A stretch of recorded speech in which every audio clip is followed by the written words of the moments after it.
The broadcast is now starting. All attendees are in listen-only mode.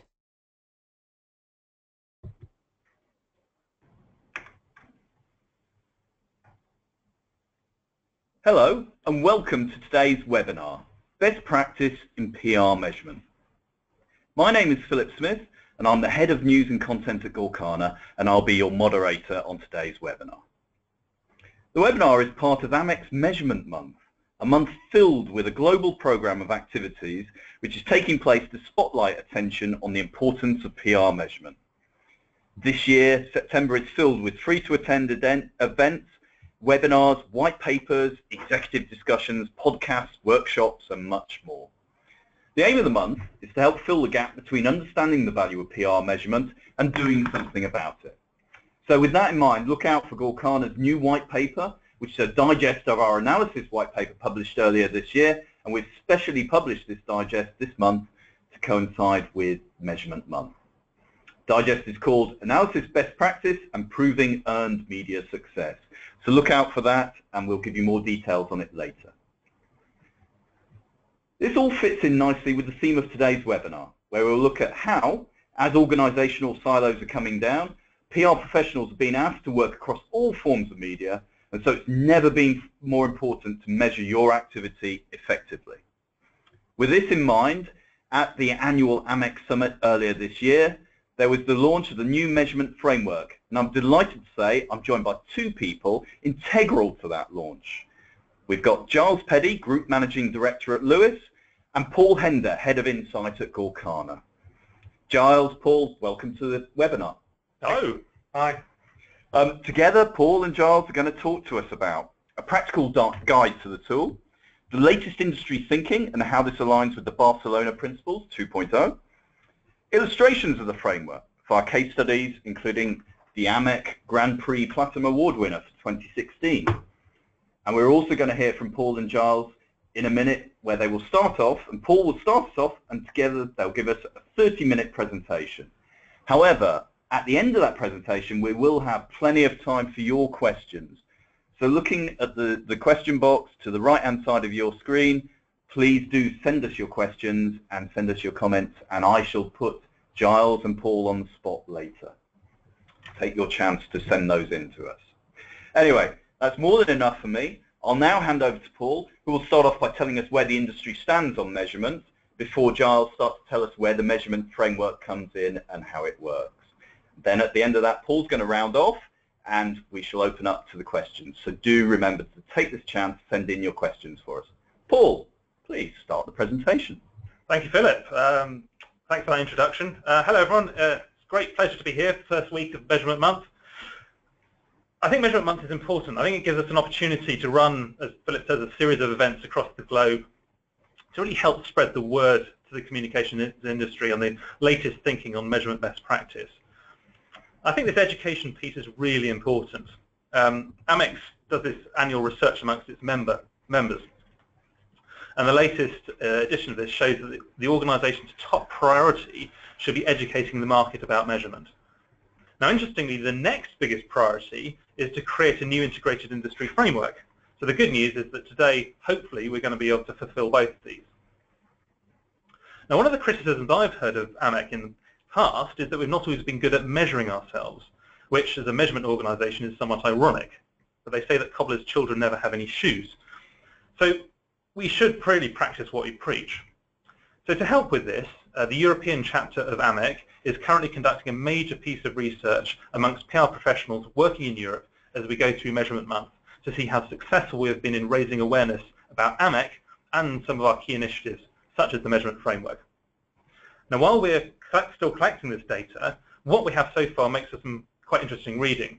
I think it helps to frame the reasons for introducing a new integrated framework, how it should work, and how people can learn about it and, more importantly, use it in the real world.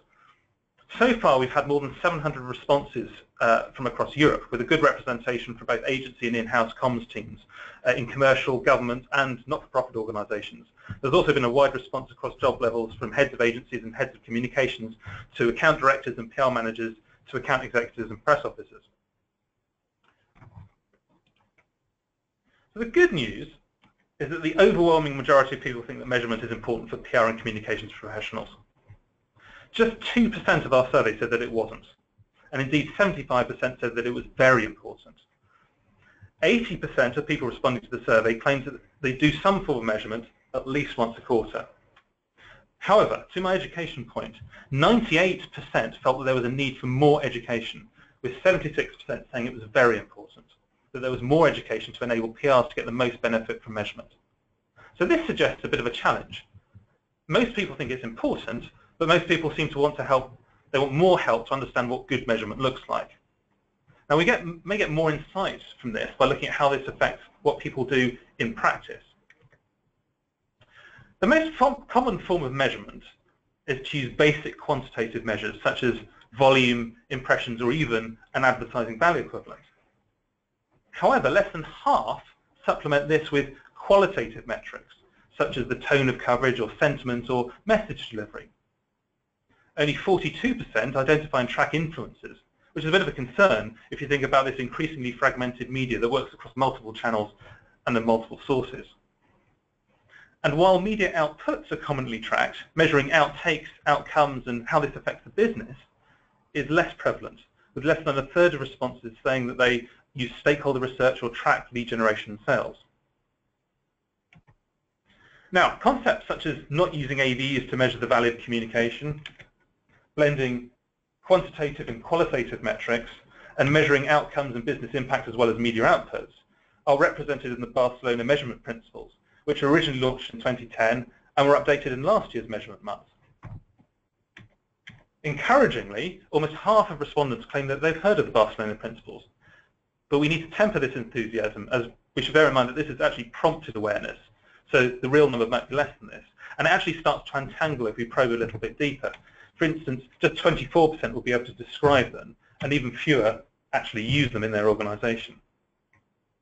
And this is a common observation we've seen with the Barcelona Principles, that people recognize them and agree with them, but often need help putting them into practice. And this was a key reason for the original Valid Metrics framework, first launched in 2011, in order to help to operationalize the Barcelona Principles. But this has left us with a challenge. Only 25% of people have heard of the Valid Metrics framework, compared to the close to 50% that had heard of the Barcelona Principles that it's meant to support. When it comes to who can describe them, just 13% claim to be able to describe them. And I do mean plural, as there are a number of variants of the Valid Metrics framework. And just 4% uses them. So this shows how important it is to get people to use the Barcelona Principles and measurement best practice. What we need tools that people are aware of, that are intuitive and easy to use, and also reflect that modern integrated communications environment that we now live in. What we need is a new framework. So before I hand over to Giles, I just want to say that this was a real team effort in putting this together. So I want to really say, I think, a big word of thanks, particularly to Richard Bagnall, the chairman-elect at AMEC, who led the group. But there's also been really important contributions from many people. Particularly wanted to call out Elaine Phillips from the UK government, Professor Jim McNamara, and of course Giles and colleagues at Lewis for the guidance, technical support, use of the office, and of course your biscuits. So on that note, I'm going to hand over to Giles, who will talk us through the framework itself. Great. Thanks, Paul, and I would echo my thanks as well to all those who are involved and yourself, Paul.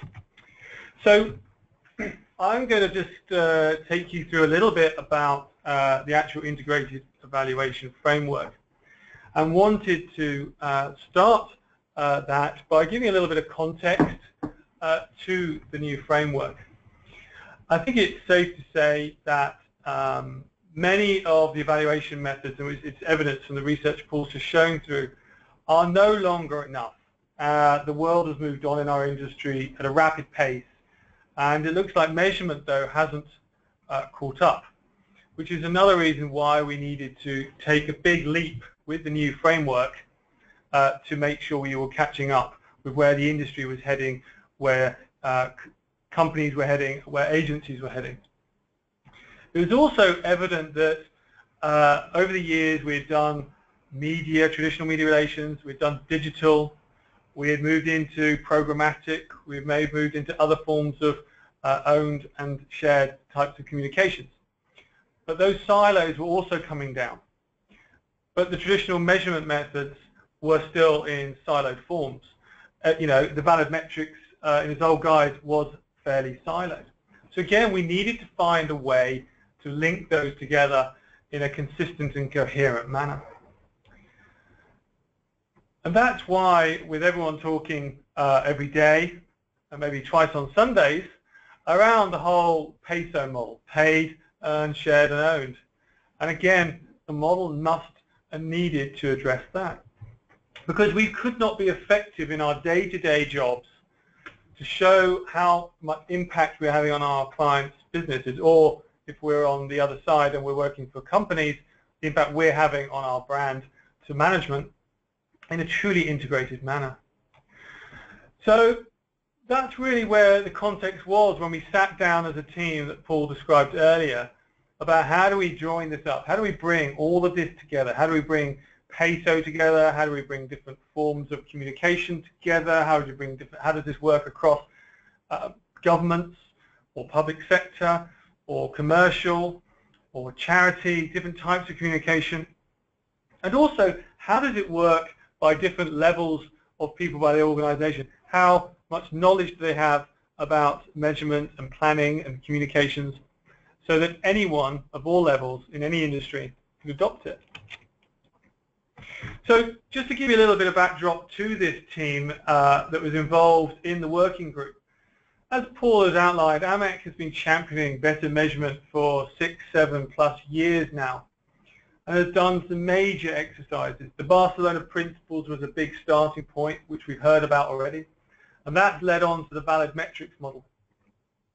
But it did recognize through feedback from the industry and what I've just described in terms of the context, that people were struggling with the integration across different sectors, and that actually the rapidly evolving media landscape was needing a different type of measurement. It also was, as you'll all probably agree, an element of we were great at PR, we were great at digital, we were good at evaluation, but we weren't necessarily very good at linking them both together. And increasingly, as budgets became a squeeze, and they increasingly do become a squeeze, measurement and evaluation becomes more important. And the sophistication of programs requires people to plan better, execute flawlessly, measure and evaluate at a business impact level. So AMEC brought together itself and Gorkana, the Government Communication Service, Jim McNamara from the University of Sydney, and indeed Lewis, to bring this together. And we spent a year working on this program, culminating in the integrated framework that we will take you through now, and you can use and play around with online. So what is the new framework intended to do? As we've outlined already today, one of the things we wanted to make sure it could do was help everybody, from the most junior person to the most senior person, understand how they could better not only plan a communications program, integrate paid, earned, shared, and owned across any sector that they may work in, and show real, tangible business impact. And that's what we wanted to do. And we wanted to do it in a way that allowed people to do it online in a very easy-to-use format. So it was a step-by-step process, so that when you're working and aligning objectives, you're then building a plan to meet those organizational objectives, then looking at how you execute that across PASO, and then looking at the business impact. At each step of the process, we wanted to provide additional information to help users, to give them, where they may not know what type of evaluation or metrics to put in, to give them the tools through the taxonomy that Dr. Jim McNamara so kindly able to build for us. So at every step of the 7-point steps that you'll see in a minute, there is an information box and even further information to take you through if you click through this tool that allows you to understand what type of measurements could I apply here. And that's what's really helpful here. So you're not just using a tool on its own and going, well, what do I do here? It's giving you tools and assets in order to help you.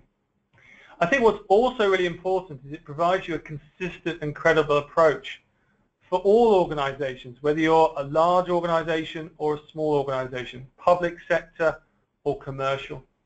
And it can be tailored to a specific event or campaign, or indeed an ongoing 12, 18, 24, maybe even longer program of change, for example. Anyone can use it. I can't stress that. That was not something that we did find through the working, that people were struggling to use it. It was a domain of just experts in research and insights. No, this is for anyone in communications or marketing. So now we have, I think this is really important, one integrated approach to measurement. It addresses PESO, it addresses the Barcelona principles. It can end the ABE for good because you now have a full taxonomy of which to go away and think about how you can measure and plan your programs. And this is the beauty of it. By studying the integrated evaluation framework, you can start to think and talk to your clients, or if you're on the other side, talk to management about the tools you need in order to show the business impact your programs are having right at the outset, not at the end, but right at the outset. So then you can start to program that as you launch your programs and campaigns, and to show and really finally prove the value of your work and the business impact that we are all having every day. So this is, if you haven't been to the tool, then I'm afraid I'm not going to do a live demo of that. So we've just given you some stills to show you. But if you go to amec.org.com, the framework on there, on the website, and there's a whole plethora of information on there. This is what the opening slide of the tool looks like. I think what's really important is we wanted to make it a tile-based look and feel. We wanted to make it a logical flow, so it said start here, logical numbers, you know which flow, where to go next, and I'll show you a little bit more detail. And then submitting it later on. What the beauty of this is that you can use this at the start of your program, as I just outlined, to start putting in good planning and strategy and what measurements you do want to use, so that when you come back at the end of that campaign or program or project launch, for example, you can then make sure you're aligning what you wanted to achieve with what business impact you had, but you have those metrics ready and you can go and get them from your organization or from the tools available out there. So this is what it looks like, and this is how we take you through. So if you then clicked objectives, this is what would happen. You click the tile objectives, and this is what you would see. You'd start with, very importantly, organizational objectives. What are the broad objectives to your organization? And underneath that, the communication objectives. And of course, the communication objectives have got to be linked to organizational objectives. But as you'll see throughout this, from start to finish, you're starting with what are you trying to do for the business? Because from an agency perspective, that is the single most important question we have to justify to our clients. And if you're client side, that's the fundamental question that you're going to be asked by management or in government what you're doing for that organization. So if you're unsure about what those organization objectives, you press the I button and it comes up with this sub box. And that gives you a little bit of context. And if you need more information, you click the further information here button, click here. And that will show you a whole list of further taxonomy. So here you put your organization objectives. Maybe if it's a commercial business, is to grow grow market share 20%. And then you'll need to align your communication objectives to support that business objective. So then when we move through, you'll go through, I'm skipping through certain sections here. We're now on to sort of the output sections, but inputs would take you through to certain elements of the programs, budgets, resources required. Then an activity, you'd be like, what activities am I doing? Am I doing a media campaign? Am I doing a launch event? Am I doing a paid program? But then outputs, here it says, list the content, materials, activities that you distribute in which your target audiences are exposed to. And again, here, the beauty of this is you click whether it's a paid, earned, shared, or owned piece of activity.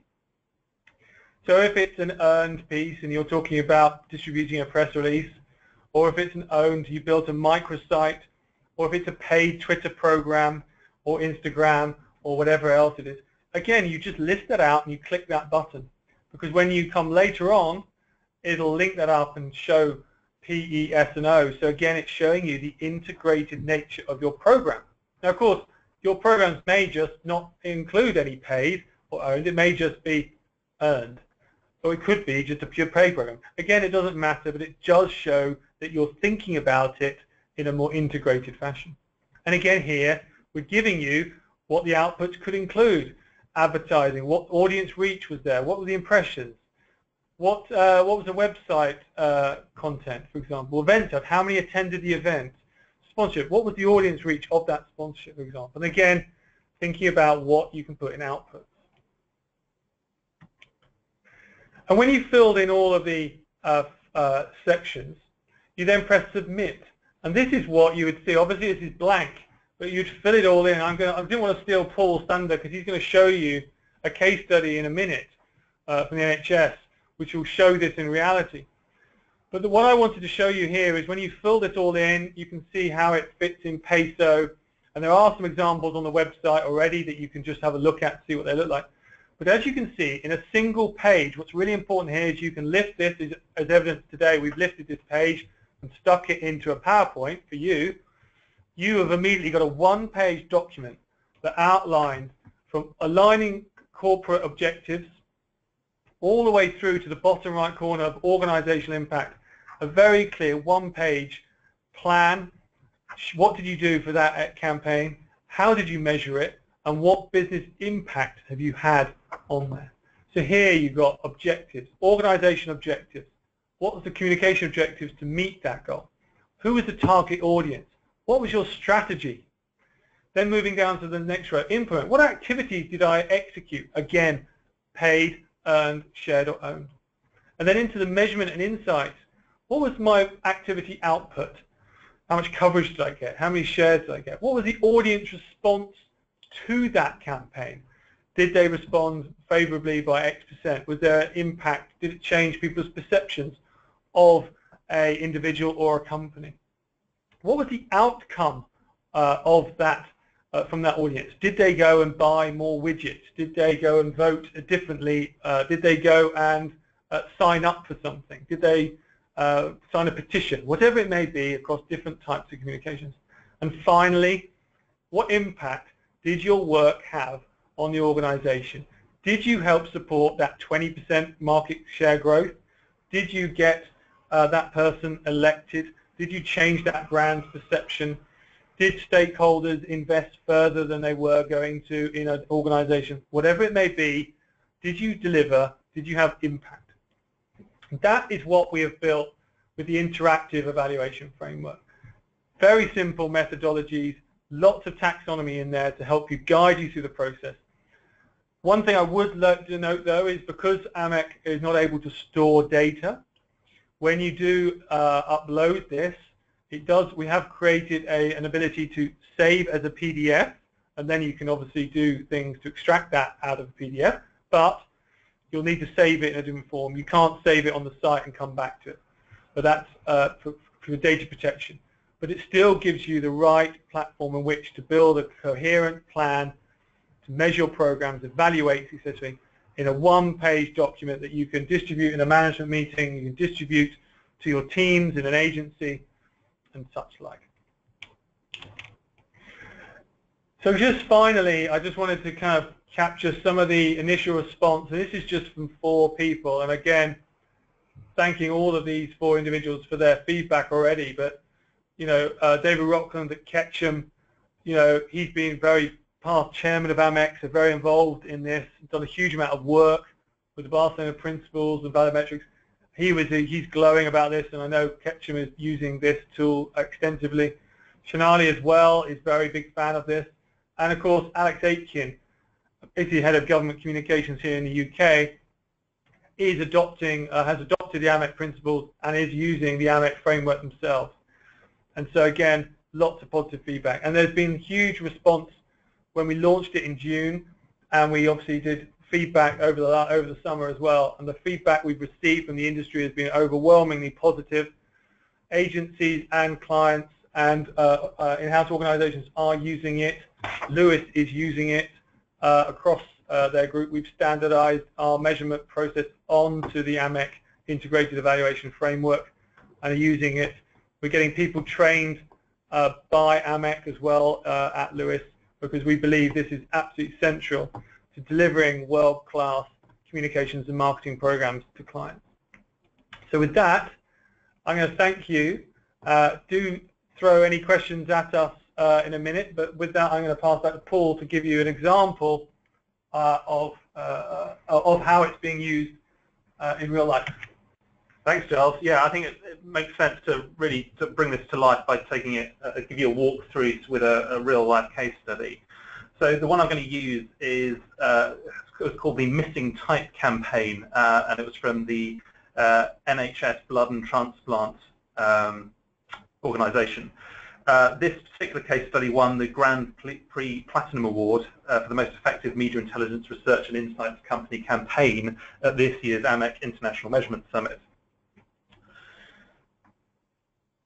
So let's start at the beginning with understanding the overall organisational objectives and the strategy, and then how the campaign links to this. So NHS Blood and Transplants, or NHSBT, supports the UK's National Health Service by ensuring a safe and adequate supply of blood and organs to hospitals. In terms of blood donors, the NHS estimates that it needs 200,000 new volunteers each year to help meet patient needs. Now, this is a big challenge because there's been a 40% reduction in the number of new donors coming forward in the last decade. And that has meant that those regularly donating tend to be older. Half of the current donors are over 45. So supply is struggling to meet demand, and this is putting lives at risk. The key communications objective of the Missing Type campaign is to raise public awareness of this decline in donor numbers, but then to recruit 40,000 new donors over the course of a month.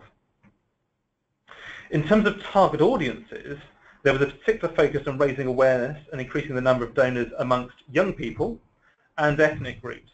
Recruitment from ethnic groups has been a challenge in the past. So Black, Asian and minority ethnic people, or BAME, make up 14% of the eligible donor population, but only 5% have given blood in the last year. The campaign stimulated mainstream and social media activity by this idea of removing letters representing the blood types A, O and B from recognisable place names and brands. Examples included the Odeon Leicester Square, Waterstones in Trafalgar Square, and street sign on Downing Street. In addition, NHSBT issued a series of press releases conveying hard-hitting facts about blood donation and promoting a number of patient stories. Quotes from spokespeople were used to help convey the message that a number of donors had declined. And in addition, there were a number of specific events aimed particularly at raising awareness amongst ethnic groups. So, having run the campaign, what were the results in terms of media output? Well, the good news is that media volumes doubled compared to last year. The use of spokespeople really helped to drive message delivery. So 97% of articles delivered a key message, which is a year-on-year increase of 16 percentage points. New donors had decreased by 40% with their key message, and it was the most prevalent of their messages delivered in 78% of content. The website address featured prominently and was the most frequently mentioned call to action, important because the way you registered to donate was on the website. And the national campaign reached 69% of 18 to 24-year-olds and 73% of ethnic groups. So far, so good. We know we generated a lot of media content. It said the right thing in terms of key messages and calls to action, and it was targeted at the right audiences. But what effect did this have on the target audiences in terms of outtakes, outcomes, and ultimately, what effect did this have on NHSBT's key organisational objectives? Well, in terms of outtakes, there was a significant engagement on social media. There were more than 19,000 posts, more than double the previous year, and coverage had a longer burn time than previous years, so it was sustained over many weeks. A strong driver of the social media engagement was the sharing of the Missing Type hashtag, which featured in more than 12,000 tweets. 11,000 people visited the campaign website, with 17% clicking through to book an appointment to give blood. And if you look at the outcomes, registrations during the campaign period reached 47,000, more than double the number the previous year, while the total for the whole month was 57,000. Registrations for ethnic groups increased by 151%, while registrations for young adults more than doubled. And if you look at the correlations between media coverage and registrations, you can see there's a really strong link between the two, which shows peaks of registrations around key media activity, particularly around the 5th and the 8th of June, suggesting a strong causal link. Looking in more detail, there was significant correlations between coverage that reached the key audiences of young people and ethnic groups and the resulting registrations of those specific audiences. There are a number of learnings from this campaign that are being used in the planning of future campaigns. So, for example, regional analysis showed that an experimental tactic of comparing local registration numbers year on year generated a strong interest in regional media channels, something that's being taken forward to planning future activity. And a high proportion of visitors to the website came from Facebook, and the majority of those used the mobile app. Now, this has been really useful feedback. It's been able to use to justify additional budget to optimize the website for mobile audiences. But overall, the headline result is that the campaign resulted in 57,000 donor registrations, which is significantly more than the target of 40,000 in the month. And all of those 57,000 donors are helping saving lives. This is what Andrea Toffer, NHSBT's head of media and PR, had to say. Evaluation is a vital ingredient of our campaigns. It gives us a real understanding of both the media, social media, and importantly, the business impact of campaigns such as Missing Type, together with valuable insights for future activity. Knowing what works well and taking learning forward is vital, as the media and social media landscape is constantly changing and must absolutely evolve to ensure we publicly promote donations as effectively as possible to continue saving lives. Now, this campaign has been seen as such a success that in the last few weeks it's been announced that it's being replicated internationally in countries such as Australia, US, Japan, Belgium and Ireland. So some final thoughts here. All too often, certainly in my experience, when you look at how campaigns are measured, often the focus is on measuring the output of the activity without really understanding the broader objectives and context. And what I like about the framework is that it does provide this context. It logically lays out the stages to encourage both the communications activity and the measurement of activity to be aligned with the strategic objectives of both the campaign and the broader organisation. And as we've seen, in this way it can work for individual campaigns, but I think really importantly, it can tie multiple campaigns together into a coherent picture and indeed can and should be used for ongoing programs. But don't take my word for it, try it for yourself. Go to the AMEC website, as Giles mentioned before, it's amec.org.com, go and have a look round. Great interactive site, as well as the tool itself. There's a load of information to help you, including case studies like this one, including Jim McNamara's taxonomy, and a load of advice on how to use it in real life. So I hope you found that a useful taster, but go and experience it for yourself. That's all from me. I'm going to hand back to Philip to see what questions have come in. Excellent. Thank you, Paul, and thank you, Giles.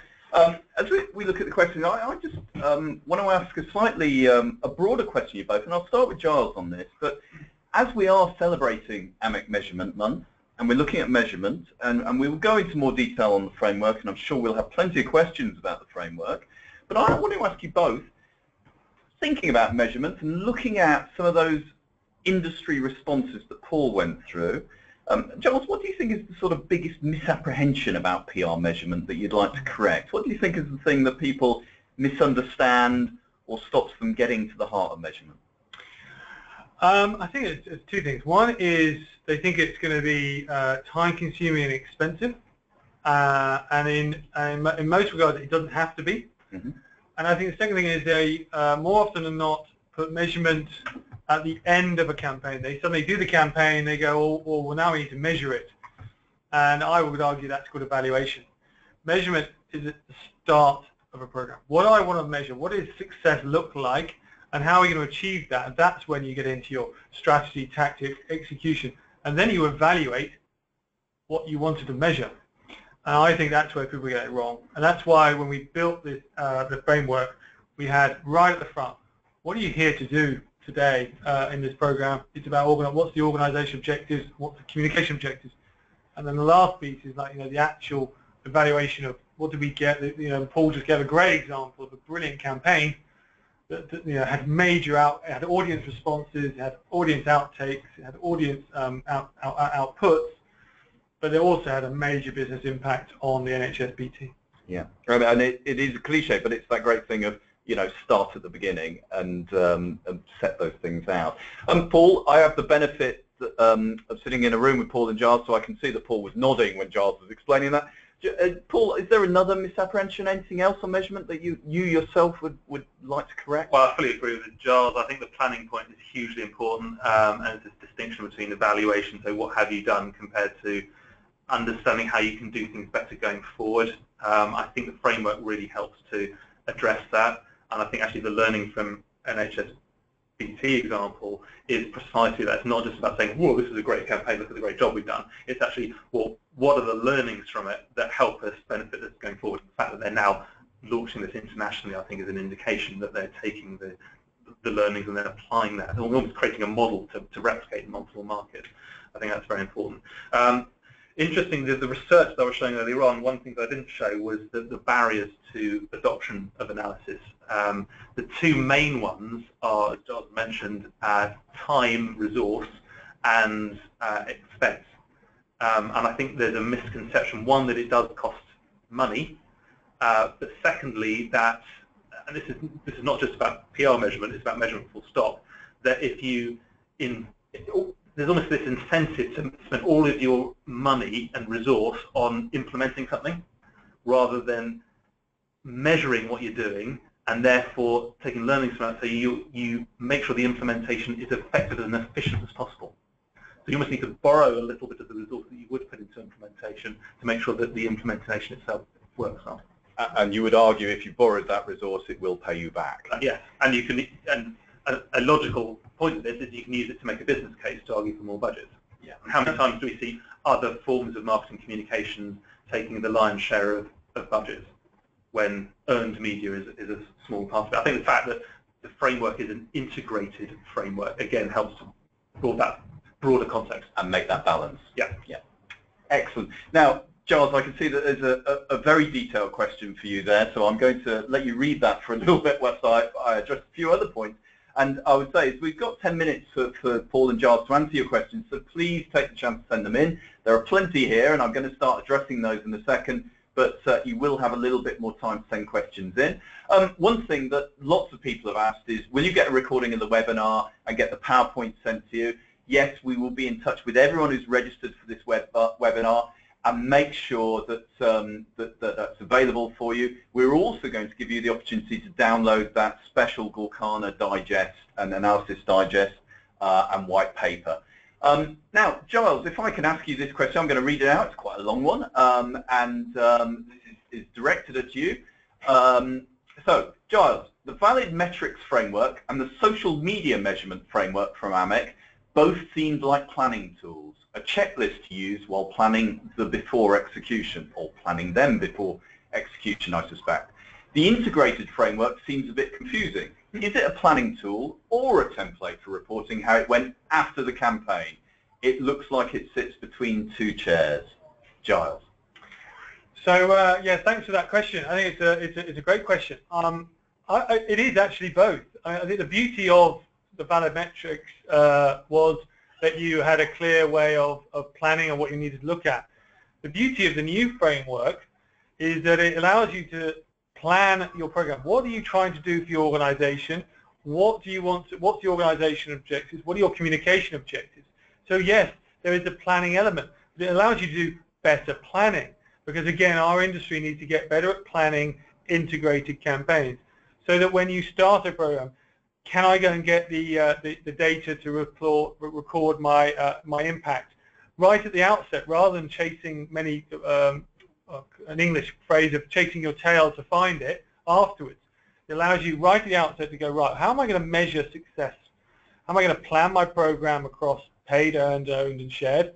So yes, there is an absolute planning element to the new framework, which is why it's a process and 7 stages. But absolutely, it is also, in your words, a template to report back on how much impact you've had. So it is both. You can use it as a planning tool at the outset, which is what we talked about, but also then come back to it and look at how you put the planning pieces where you at the beginning, and then evaluate how you wanted to measure the program at the first point. So it doesn't sit between two. It is there to do planning and evaluation. And that's why I think Paul's just walkthrough of the NHS example is perfect.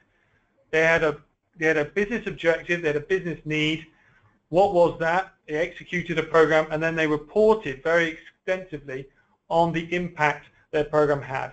And that's why I think it helped both in the planning phase, so how you're going to measure, but also on the reporting. So I would argue that it's actually a bit of both, and I think that's the beauty of it, is it allows people to do better planning, because that's also needed in our industry as it's moving so fast.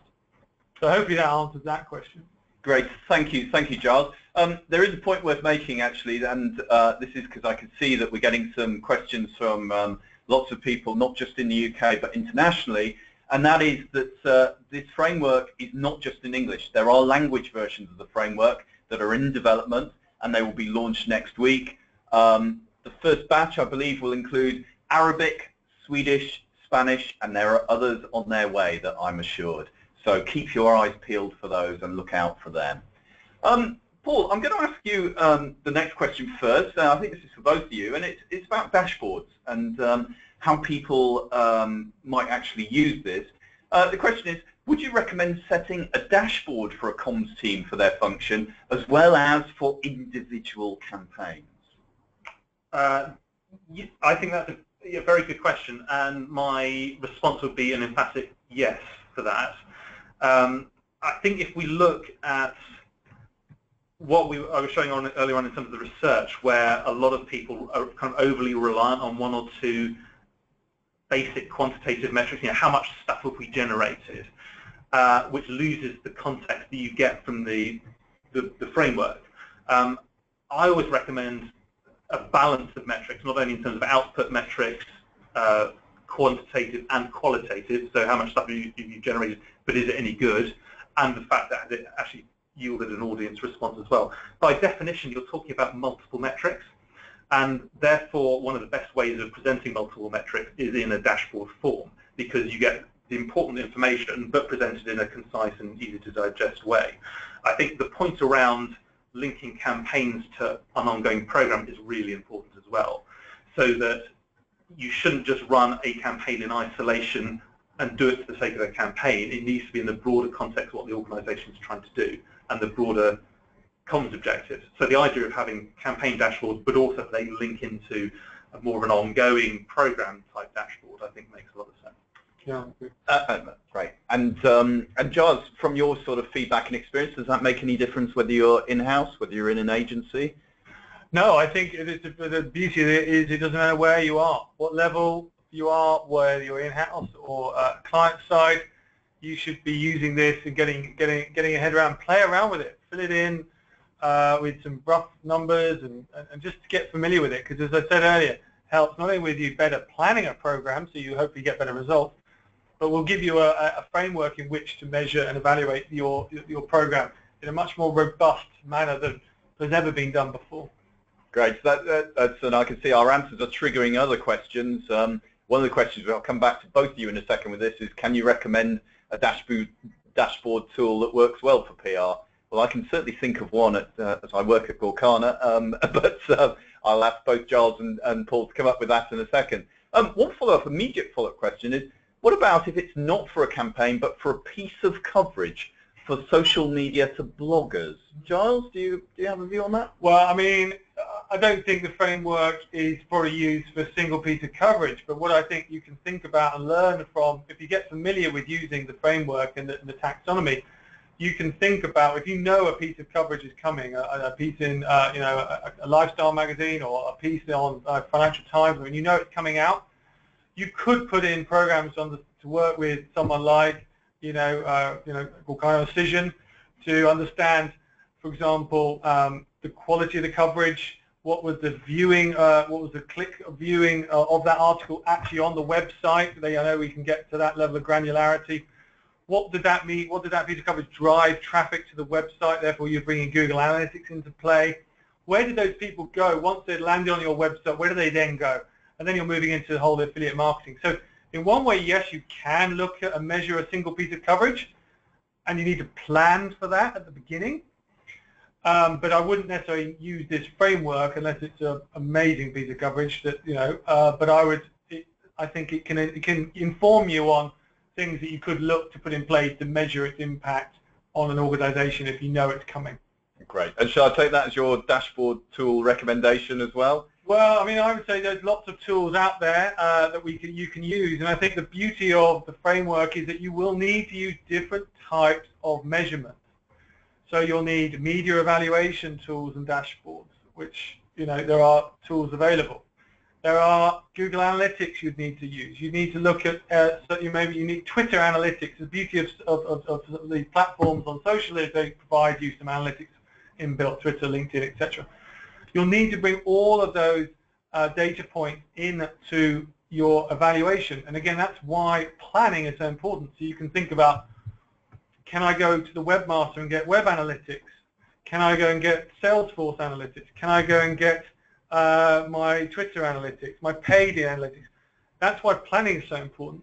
So when you come to evaluate, you scrape it all together and you can pull it into a very coherent one-page evaluation framework. Excellent. Thank you.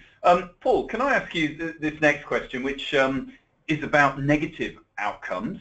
And I could see a few questions about outputs and outcomes, so we'll address a few of those at once. But first of all, for you, Paul, how do you measure and evaluate for clients that you're trying to keep out of the news, thereby avoiding negative outcomes? It's a great question. It's not always the easiest one to answer because almost by definition you're measuring stuff that is in the news. But there are things you can do. So, for example, if you're measuring tone and sentiment, for example, if you know that there is an issue going on, for example, if it might affect an industry as a whole, might be corporation tax, and you can benchmark how you're doing on that issue against a competitor, if the competitor's getting more negative coverage than you are, then that establishes how well you're potentially doing it. For a number of clients, what we do is we get access to the activity that they do with specific journalists on particular issues. So we know which journalists they're talking to on particular issues, and then we can link that with the media coverage that's then not being generated. So it's actually the gap that shows that they're doing a decent job, because if they hadn't been doing the interaction, then in all likelihood the news would have come out. Okay, and there's a question, this is very specifically aimed at Giles, so Giles, I'll come to you next on this, and this is probably a broader question about outputs and outcomes. So the question is, one for Giles, how would you convince customers of moving from outputs to outcomes? So I guess that is looking at how do you convince clients and customers that actually they should be looking at the outcome, not just the output. Yeah, it's a great question. I think, when I sit in a client meeting in front of marketing directors or managing directors, CEOs, the one question they're either going to ask or they're up there mulling in their head is, what impact are you going to have on my business? And that is not, I'm going to get 33 pieces of coverage and 25 retweets. That's outputs. And and I'm going to deliver a lovely coverage book for your coffee table in reception. Those are nice, and you've got to do them. That's old school. They're saying, are you helping support 20% market share growth? Are you going to get me more registrations and more donors to give blood? Not, did I get, it's all great that we got 690 pieces of coverage in 2 months. Those are outputs, that's outtakes. But actually, did it drive subscriptions? Did it drive people to come and give blood? And if it didn't, it's like an advert. If it didn't get you to buy more widgets or buy your car, then the advert didn't work. And it's the same in PR. If it didn't drive change or business impact, then you're just measuring outputs, which anyone can do. Because if you show outcomes and business impact, you're going to be much more strategically valuable than someone who just dumps a large piece of paper, wad of paper, and go, there's all the clippings we received this week. Because the question is, what's it done for my business? Can I actually make a point on this? Because I think there's, when you say you should be measuring outcomes, there's almost a danger that you take it a step further and go, well, we shouldn't be measuring outputs at all. Yeah. And I think that's a risk, but it's linking the two together to be able to understand, if I hadn't generated this coverage, what would have happened instead. So I think it's understanding that the activity we've done, what coverage it's generated, the response that it's had, and then the business impact. It's all of those kind of evidential points that creates the picture in the minds of the people that are running the business to make sure that you're doing what is helpful for the organisation. Yeah. We've got 5 minutes or so, so we're going to try and tackle. I'm going to try and get a few more questions in. So if you haven't taken your chance to send us in one, please do. Now, this next one, I think we may have edged around it, and Giles and Paul have sort of looked at a few things here, but I'm going to ask it anyway. And Giles, I'll start with you on this one. The question is, this seems like a brilliant tool for proactive PR, but can it work for reactive PR? If not, what would you recommend? Paul can answer that. I'll come back to that. Okay. Desperate. Paul will go first. Paul's desperate to answer. Paul will go first. Yeah, I think this is a big one because it's similar to the question that came up earlier about getting stuff out of the news. But think about it in context of what the organisation objective is. So a client of ours, for example, I'm not going to say who it is, but they're very interested. One of their big things is about customer service. So everything the organisation does is about customer service, and therefore all customer touch points, including what they read in the media, have to link back to that. Now, if it turns out that someone famous has had a really bad experience and then tweets about it, or there's an article about it, then clearly that's going to be negative, and you have to have a reaction to that.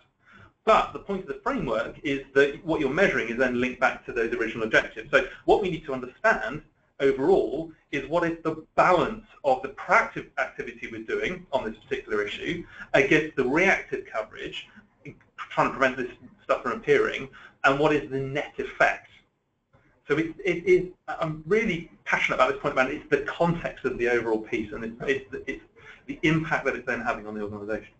Yeah, I agree, and I think the beauty of it is it captures everything. It does capture types of communications, doesn't matter what sector you are, it covers whether you're being a proactive planned program or handling something in the moment, because it's all linked back to the start. What are you trying to achieve, and did you achieve it?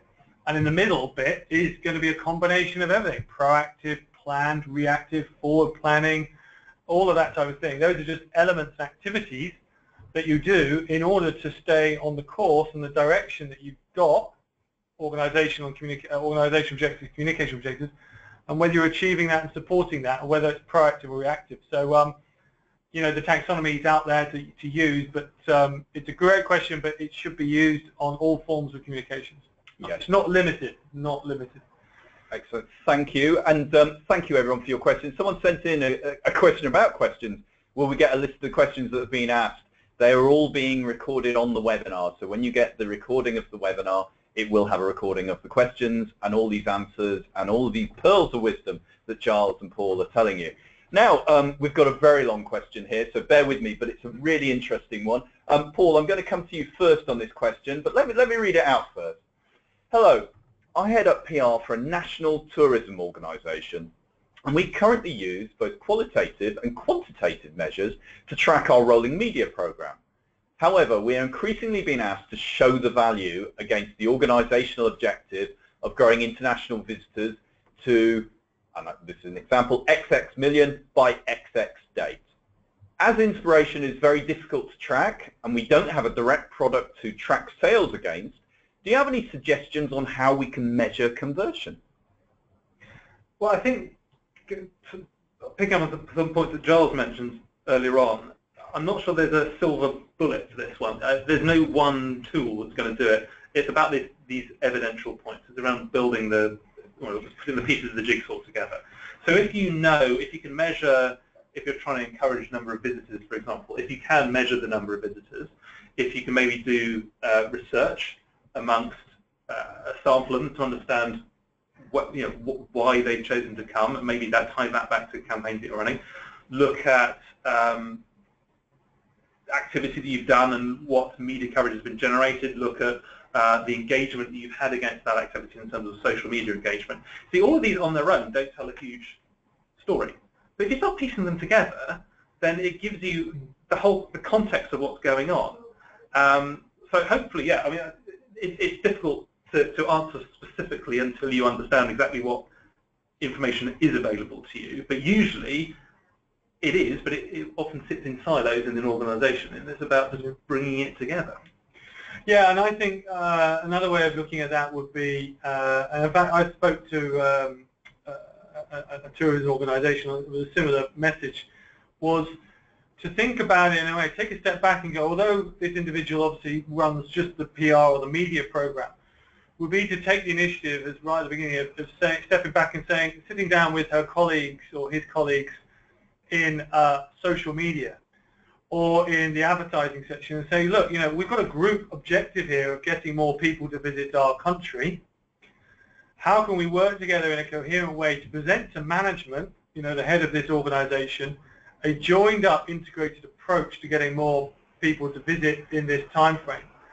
And then linking, for example, well, this is what we did on the media front, this is what we did on the social front, this is what we did on advertising, this is what we did for sponsorships and events management, whatever. Bringing that all together so that the collective is almost better than the sum of the parts type thing. And so I think for this individual, maybe the taxonomy will help you, but I would also step back and go, actually, the bosses of your organisation are probably more interested in, did you get more people visiting, and they don't really care, and thinking nicely about you rather than did this coverage drive, did media coverage drive it or did social coverage drive it?